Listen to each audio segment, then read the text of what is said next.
इस जदीद दौर में भी डाक खानों की अहमियत से इनकार मुमकिन नहीं, मगर शुजाबाद के पोस्ट ऑफिस की खराब हालत पर शहरी अफसोस और तशवीश का इजहार कर रहे हैं। नदीम शाह की रिपोर्ट।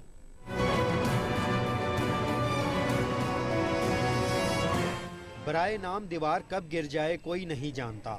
छत पर दरारें और दीवारों पर इश्तहारात की दुकान। लगता है शुजाबाद के पोस्ट ऑफिस की ये हालत मुतलका हुकाम की नजरों से ओझल है। ये इमारत पोस्ट ऑफिस कम और खंडर ज्यादा लगती है।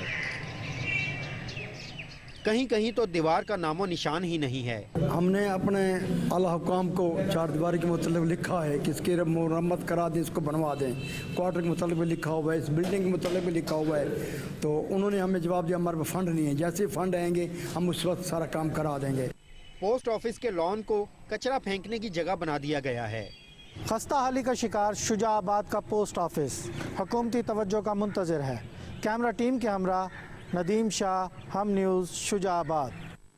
जायके में